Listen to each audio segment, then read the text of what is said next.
of the 7 churches from which all the churches would eventually be birthed into the world.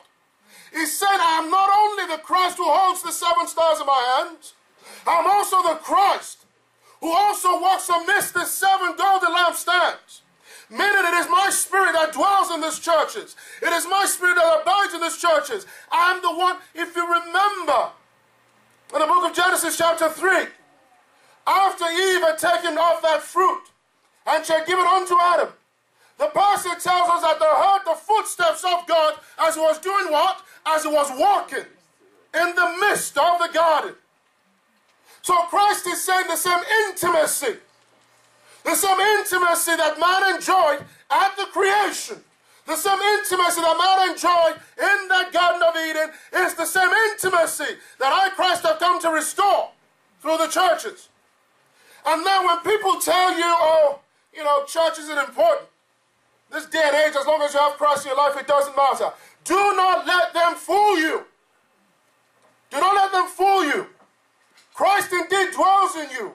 But when you actually come into the house of the Lord, it is a completely different thing. Without sacrifice, your worship cannot be perfect. Worship cannot be perfect without sacrifice. There is service in worship. There is sacrifice in worship. And without sacrifice, that worship is imperfect. When you rise up, despite the fact that your home is being assailed by Sandy, when you rise up and you actually journey from one part of the world to another part, and you drive for 2 hours, an hour and a half, for 45 minutes, when you drive knowing that you don't have any lights or anything, and you're coming here because you want to worship, that sacrifice is required of you. It is required of you. And because the Spirit of the Lord dwelling in you is one thing. But when the Lord is saying he walks in the sanctuary, the Lord is telling you that the intimacy I enjoyed with him at the creation is the intimacy I've now descended back into the churches. Continue. I know thy works. I know thy works. And thy labor. And I know thy labor. And thy patience. And I know thy patience. And how thou canst bear them. Listen to this. I know thy works, I know thy patience, and I know thy labor. How long have many of you been persevering? How long and how much have many of you endured for the sake of Christ? You have endured humiliation at the hands of family members. Just on Friday, we had a brother here who was saying when he gets home, the first thing a family member says to him is, you'll come back again from that your stupid church. And he says, thank you. You have endured things from other people. People who have told you you're going to this white garment church, you're going to this church, and from the day you have started, everything has gone from bad to worse. And you think you're serving God? The enemy has even taken it so far with some of you to challenge you in your dreams, asking you to take off your sutanas. And yet, you have refused. The enemy has told some of you that if you take off the sutana, I will open the ways that have been shut. I'm not just speaking here. These are things people have confided in me. And yet, you have refused. And you continue to endure trial and tribulation. Why? Christ is telling you, do not think I'm an absentee landlord. I'm not a God who calls you to worship me and then goes on vacation and comes back once a year to check on you. I am there in the trenches with you. If it were not so, Christ could have easily delivered us from above. God could have delivered us from above. But he chose to enter into the arena with us, that he might understand what it is like for man to endure what he's enduring, for God to take on the personality of man, to become flesh, to become blood, to become subject even to the enemy, to temptation, to trial, even to death on the cross. And for what purpose? That he might share in that burden with you. So that when he's telling you, I will deliver you, he's not just saying it from above. He's saying it because he has tasted it, because he has walked through it. He has endured the trial and the tribulation. He has endured the affliction. His own father honored him only after he was grounded in the crucible of affliction and lamentation. So much so that he got to a point in the depth of his humanity. Said, Father, why have you forsaken me? Eloi, Eloi, lama sabachthani. Why have you forsaken me? So do not think the Lord has forsaken you. He says, I see your trials, I see your tribulations. But he's also letting you know that these trials and tribulations cannot be avoided. He said, because I went through it, of necessity, if you call yourself my own, they must put you through it. And he said, even worse things they will do to you. If they have not respected the master, why should they respect the servants? Continue. And how thou canst not bear them which are evil. And how you cannot bear them which are evil. And thou hast tried them. Yes. We say they are apostles. Yes. But are not. Thou hast tried them, we call themselves apostles, and they're not. We'll come back to those people in a minute. Continue. And hast found them liars. Yes. And hast borne and hast patient. Yes. And for my sake hast labored and hast... For my sake you have labored and you have borne all this patiently. Even when your flesh is telling you, even when all your circumstances are telling you, this doesn't make any sense, yet you continue to hold on. The Lord is telling you, I have seen all of this. But listen to this. Yes. Nevertheless, I have somewhat against you. I have one thing against you. If you think you are doing it right, yes, you are persistent. Yes, you are trying. Yes, you are coming to my sanctuary and worshiping me despite your tribulation. Yes, the enemy has tried to take the worship from you, but you have refused and saying, if I must go through this tribulation, then so be it. I will never abandon this name or this calling. But yet Christ is saying, I have seen your endurance, but I still have one thing against you. Because thou hast left thy first love. You have forsaken thy first love. Thank you. You have forsaken thy first love. What is the Lord saying through John unto you and I? You know, it's very funny. When you think this, let's practicalize this for a moment. For most of us, we're all familiar. If I ask you right now, who was your first love? I guarantee you, you'll remember it. I'm not talking about your first kiss, your first hug, your first anything, but your first love. And what do we mean by that? The person who first opened your heart. The person who first quickened your heart. The person who first sowed a seed of life into your heart. That's what we mean. And no matter how good or how bad that person was, you can never forget your first love. Till the day you go back to your Maker, you carry that memory with you. You know, some of you, I was with someone a few weeks ago and we're at work. And all of a sudden, we're talking, and I don't know if it was a song or something that came up. And, you know, she goes, oh, I remember that. It was a song I used to share with my first love. Then there was a day I was also looking at something and I remembered, is my wife in the sanctuary? She's here. I will hold that for now. I remembered my wife, not my first love. But at the end of the day, there's a message in this, and I don't want us to lose the importance of this message. For Christ to say, despite everything, you are forsaking your first love. Let us go to the book of Songs of Solomon, chapter 5. Songs of Solomon, chapter 5, and read from verse 2. I'll actually start from the first verse, that's fine. I am come into my garden, my sister, my spouse. I am coming to my garden, my sister, my spouse. I have gathered my myrrh with my spice. I have gathered my myrrh, my spice, my perfume, I've gathered it all, yes? I have eaten my honeycomb with my honey. Yes. I have drunk my wine with my milk. Yes. Eat. Yes. O friends. Yes. Drink. Yes. Yea, drink abundantly. Yes. O beloved. Yes. I sleep, but my heart waketh. I sleep, but my heart lies awake. And I want you to think about that. Even while I slumber, my heart lies awake. This is what it feels like when someone has opened your heart. Because even when you're sleeping, your heart is still awake, worshiping that individual. Which is why when people fall in love, they say the craziest things. I will die for you. You are my world. You are my beginning and my end. My Genesis and my Revelation. And God is looking out and going, these people have lost their minds completely. But this is what it happens to you, because when your heart has been opened up, you change completely. Your entire personality changes. Your character changes. The person you are becomes completely renewed. It's not just an obsession. Your entire life becomes defined by that individual. She said, even while I sleep, my heart lies awake. And we talk about Solomon, who had 600 wives and 300 concubines. And yet, there was not one of them he wrote about except the Shulamite. Think about that.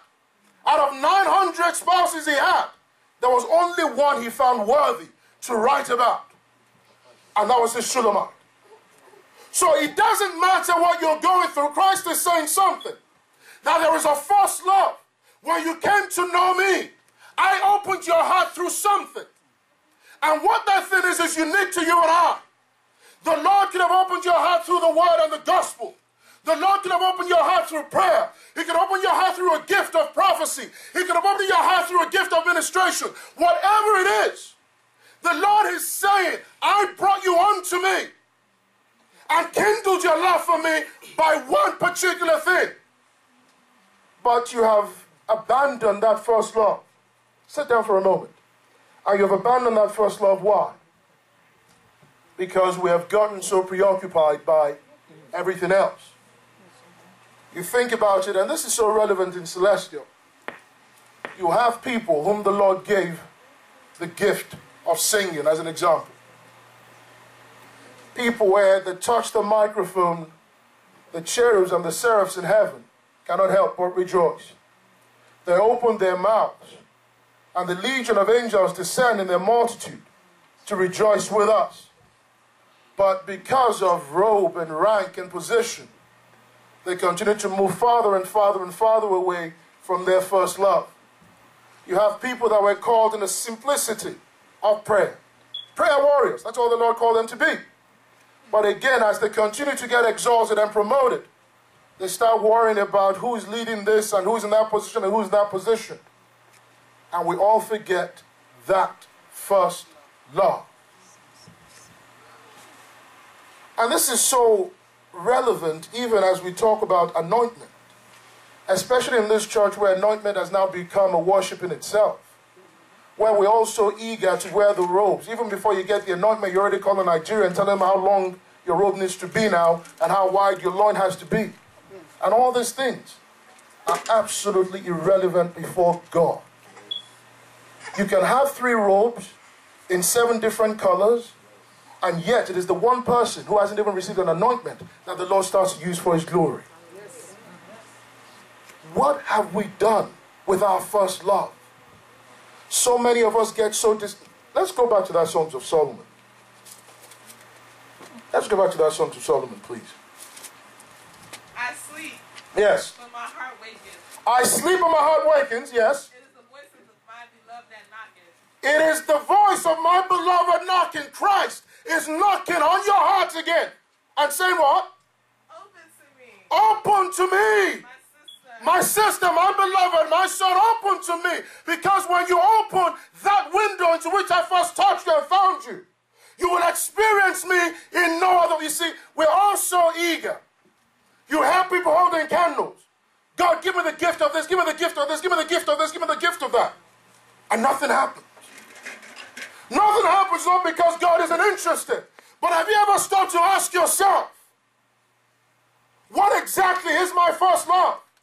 Where did you find me? Because while you may desire the gift of prophecy, the Lord may have a different purpose for you. But it is only in that purpose, in that love, that you may experience the intimacy of Christ, and it is only in that that you may be glorified. Continue. Yes. My love, yes. Dove, my undefiled. Yes. For my head is filled with dew. Yes. And my locks with the drops of the night. Yes. I have put off my coat. I have put off my coat. Now listen to this response. How shall I put it on? I have put off my coat. Now how shall I put it on? So he's saying the Lord is knocking on the door. and asking the beloved to open their heart so I can enter. But now the beloved is saying, I put off my clothes. Should I now put it on? I've already washed my feet to get in bed. Should I not get my feet dirty so I can go back to the door? Think about that for a moment. How many of us actually saying that to Christ? And if you think you don't say it, let's go to the book of John. John 21.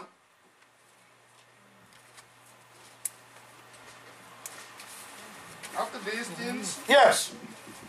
Jesus showed himself again Yes. to the disciple of the Tiberias. Yes. And on this wise, Go from verse 3, sir. Simon Peter said unto them, Simon Peter said unto them, I go. I go a-fishing because Christ is already dead and resurrected.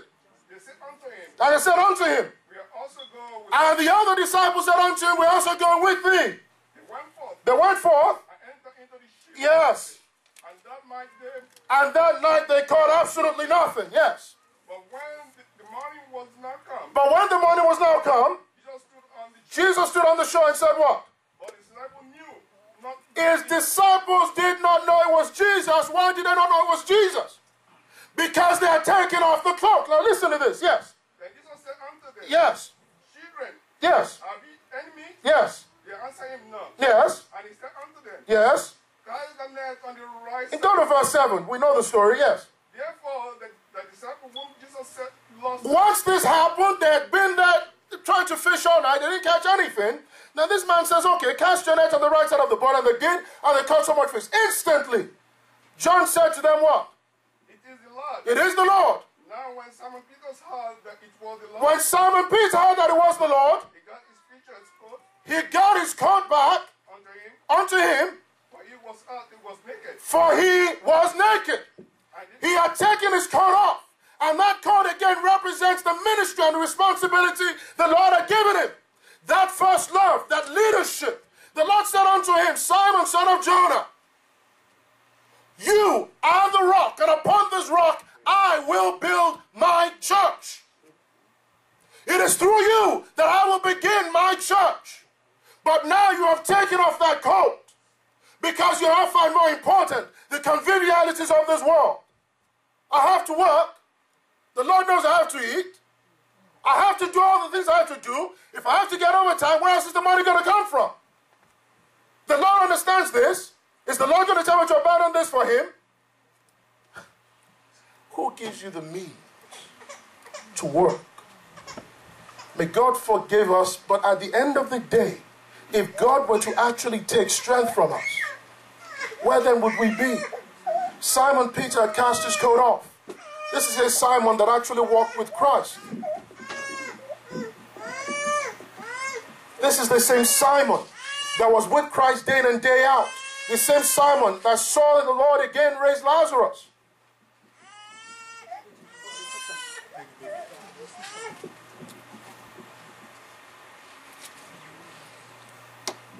Hallelujah. Hallelujah.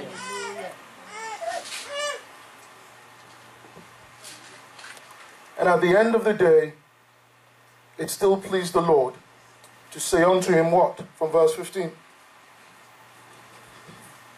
John 21 from verse 15.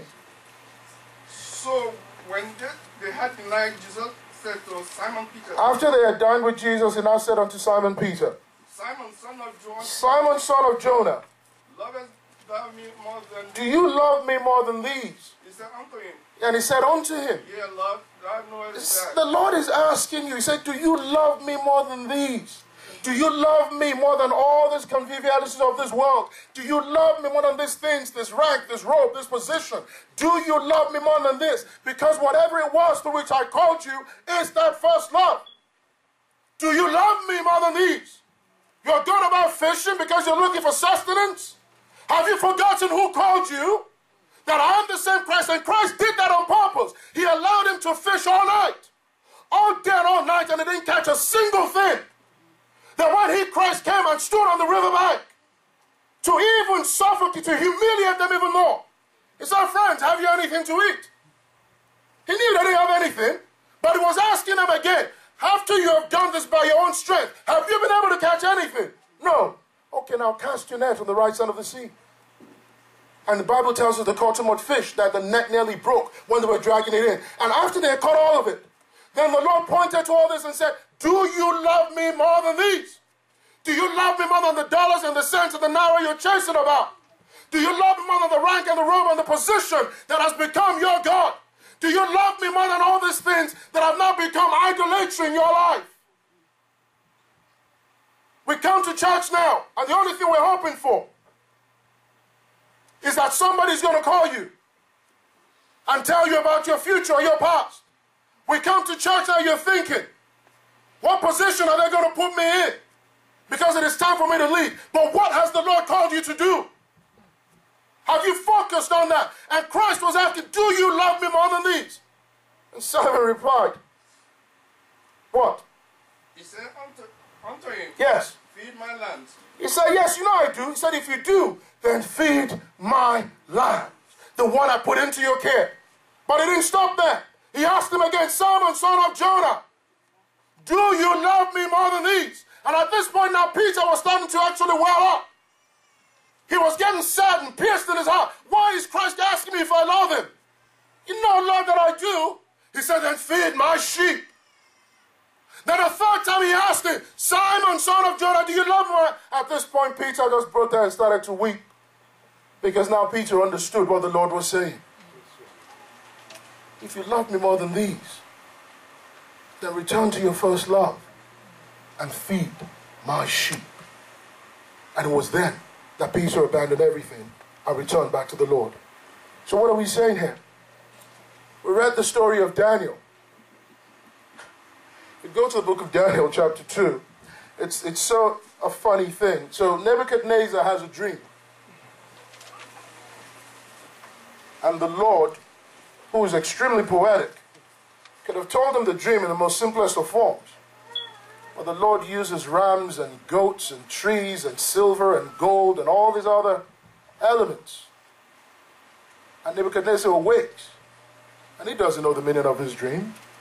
So he calls all his magicians, his interpreters, his satraps, and he says to them, I've had this dream, and I need an interpretation. They all stood before him. What is the dream, Lord? And Nebuchadnezzar says, I know how wicked and evil you people are. Because the moment I tell you the dream, you'll whisper to yourselves and you give me some ridiculous interpretation. So here's what I'm going to do. If I know you're truly true, yes, I said that. Then I want you to tell me the dream I had and then give me the interpretation. And they lost their minds. What kind of craziness is this man talking about? No man can tell you what the dream is. No man can tell you. And he says, if you don't, not only you, but your entire household will be put to death. So instantly, they started looking for who will save us. And Daniel stepped up and said, just give me this night. Let me meditate with my God. It will give you the interpretation. And Daniel did. But after Daniel gave the interpretation, Daniel said something that I find very interesting. He says this interpretation is what? Is true. And it's perfect. He says there is absolutely no doubt that the interpretation I've given you is exactly from the Lord. You see, the gift Daniel had was the gift Daniel had. Dreams was how the Lord always spoke to him. And the Lord also gave him the gift of interpretation. And it was by this gift that the Lord exalted him even in slavery. They were in slavery under the Babylonians. But instantly, because of that gift, because he continued to fan the flame of that gift, what happened? The Lord exalted him. And he became a governor. And then he asked, he said, listen, not only I. And he asked again for his friends, Shadrach, Meshach, and Abednego. He said, let them also be exalted. And they also were exalted as governors.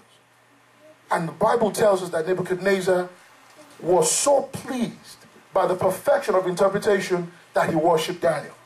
Daniel said, no, don't worship me. Worship the God who gives the answers of the interpretation. Joseph, likewise. The entire Bible. Did you ever hear of Joseph prophesying? No. Did you ever hear of Joseph seeing any visions while he was sitting down? No. It was through dreams. The Lord spoke to him at 17 and gave him a dream. And again at the age of 30, that dream was made manifest. And how did the Lord glorify Joseph? the moment he was called out of prison to interpret the dream of Pharaoh. And again, he was glorified. The point we're seeing here is very simple. I don't know what your gift is. I don't know what the language is through which the Lord speaks to you. But the one thing you have to understand is, whatever that gift is where your heart exists with God. That gift may be as simple as raising the children in the sanctuary. That gift may be as simple as counseling others. That gift may be as simple as administrative duties. That gift may be as simple as preaching or as praying. Whatever that gift is, the Lord knows, and you know how the Lord called you. Some of us will devour the word, we read, we inquire, we seek the face of God in the Bible. But again, as problems and life starts to come before us, we start to move farther and farther and farther away from that.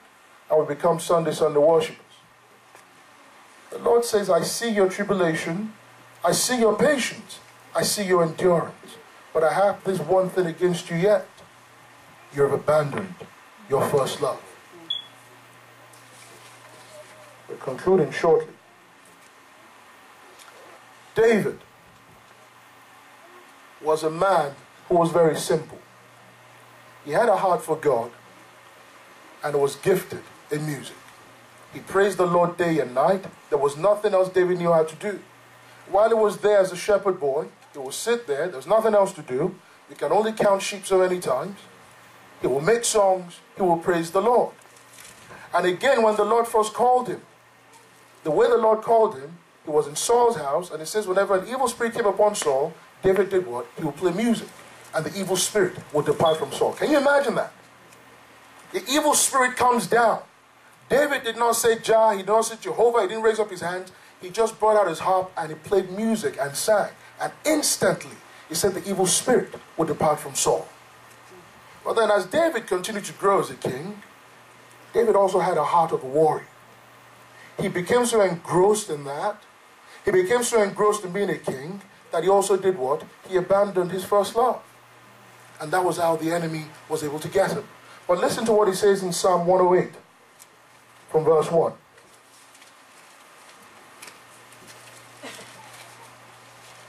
Psalm 108. Oh God. Oh God. My heart is fixed. My heart is now fixed. I will sing and give praise. I will sing and give praise. Even with my glory. Even with my glory. My heart is now fixed. My heart was divided and looking here and looking there. I was completely distracted by the glory of my kingdom. He goes, but now my heart is now fixed. I have returned back to my first love, and I will give praises unto you, even with my glory. Yes. Awake with psalter and He goes, awake now with psalter and what? harp. And the harp. I, And I will sing praise unto the Lord. So this is David again returning. He goes, where did I go? What made me abandon my first love for God? This glory that the Lord gave me as the king of Israel. He goes, what I will now do, he says, my heart is now fixed. I'm not moving back and moving left. I'm not allowing my heart to be tossed back and forth again with the troubles and the trials and the concerns of this world. He says, I will now sing praises unto God, and I will do it even with this glory. And you see how the Lord started to speak to David. The prophecies that even the great prophets could not even talk about, David was given those prophecies. Even when Christ was on the cross, every word that Christ will speak was given through David. He wasn't given a prophecy. All David was doing was singing and composing. But it was the Spirit of the Lord that was speaking through him. Let's not desire position and glory. Desire instead the love of Christ. Just two more examples and we close with that. The book of Jeremiah 1 from verse 4.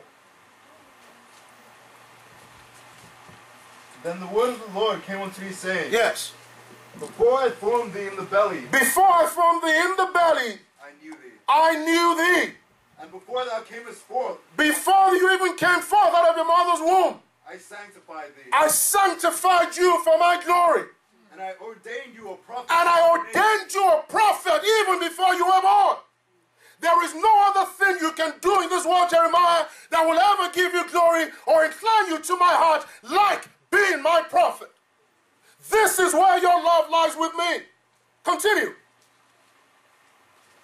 Then I said, Our Lord, oh behold, Lord, I cannot speak, I cannot speak. for I am a child. I'm only a child. This is at the age of 17, the Lord called Jeremiah.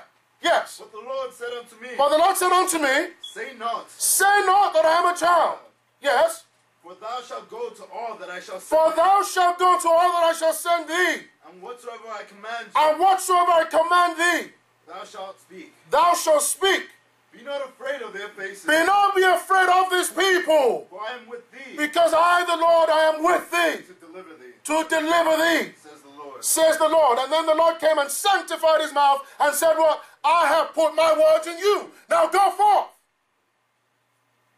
See, I have this day set thee over the nations. Go to Jeremiah 20. Because sometimes we think the calling of the Lord is a calling of pleasure. And that's why we continue to sing pleasure. The Lord hasn't told you that it's going to be a pleasurable ministry. Only I've been called you into this ministry. Yes. From verse 8. For since I spake, Yes. I cried out. Jeremiah is not telling the Lord that every time you ask me to speak, all I do is prophesy doom. These people hate me. My own mother's children hate me because I've been called the prophet of doom. I Yes. cried violence and spoil, I cry violence and spoil because the word of the Lord was made a reproach because the word of the Lord was made a reproach. and a derision. to Yes. me. Verse 9. Then I said, Then I said, I will not make mention of him, he said, I will not speak of him anymore, nor speak any more, nor of his speak name, anymore of any of his name or his prophecies. Enough. but his word was in my He heart, says, but his word was in my heart, as a burning fire. as a shut- burning fire shut up in my bones. And I was weary. I was weary. I could not even contain it. Because when the Lord has put his fire in you, in your heart, there is nothing you can do to resist it. If you resist it at your own peril. Think about it. Paul also had a similar experience. 1 Corinthians 9 from verse 15. 1 Corinthians 9 from verse 15. What does that read? But I have used none of these things, I have used none of these things neither have I written these things, because he said, listen, I've come here now and all of a sudden there's one trouble and poverty and tribulation even as I preach the gospel. Yes. that it should be so done unto me. Yes.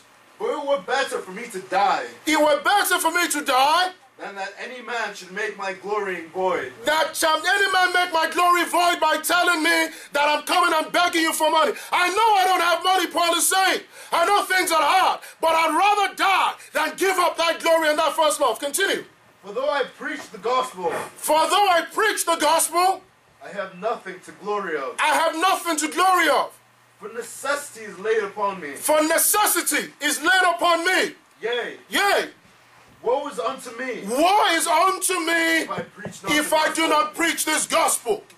He said, necessity is laid upon me, and woe is unto me if I do not preach this gospel. It isn't a request. The gift of God is not a request.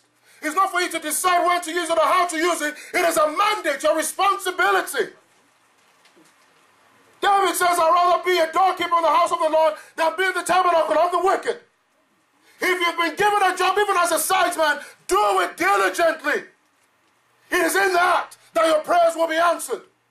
So many of us have abandoned our first love, and we say, why isn't God answering our prayers? The Lord says in Proverbs, he says, I love those who love me, and those who seek me diligently, those who seek me early, shall find me. If you've abandoned your first love, how then do you expect God to respond back to you? Return to your first love, is what the Lord is saying. Jeremiah said, I wanted to stop speaking, but I was weary of it because his words were shut up in my bones. Paul says, yes, I can say I'm preaching and try to glorify myself. He said, but what glory is there? I don't even have a choice. He says, woe unto me if I do not discharge the office of that ministry. Robe, rank? What in God's name does that have to do with the ministry of God? Find out what that first love is. Where exactly did God enter into your heart, and it shall be well with you. Amen. And finally, our Lord and Savior Jesus Christ. What did he say? Who was his passion? Who was his first love? Proverbs 8. And you read from verse 21. What does it read? Quickly, so we can round up. That I may cause that Yes. love me to inherit substance, and I will fill their treasures. Yes. The Lord possessed me The Lord possessed me in the beginning of in the beginning of his works. This is what Christ is saying. That the Lord gave birth to me first before he created a single thing. I was first. Yes. before his works of old. Before his works of old. I was set up from everlasting. I, Christ, was set up from everlasting. From the beginning. From the beginning. Or ever the earth. Go to verse 30. Then I was by him. I was by him daily when he was creating the mountains and the seas and establishing the foundations of the heavens and the earth. As one brought up with As one brought up with him, a son being raised by his father, like an apprentice being raised by the master craftsman. Yes. and I was daily his delight. And I, Christ, was daily God's delight. I was God's first love, rejoicing with him. But listen to this next verse. Rejoicing in the habits of him. Rejoicing in the habits of him, yes. Part of his earth. Yes. And my delights were with the sons of And men. my delight was with the sons of men. You and I, the creation, Adam and Eve, were Christ's delight and his first love. So when you see that Christ decided to give up his life for us, it wasn't an ordinary thing. Sacrifice. You will be asked to sacrifice for your first love. And Christ sacrificed everything. Even the glory he had in heaven, he gave it up. That he might come down here and die for you and I. And then in John 17, when it was done, he said, Father, he said, give me the glory that I had with you in the beginning. Very simple. I have completed the work for you have called me. Now give me the glory that I had with you in the beginning.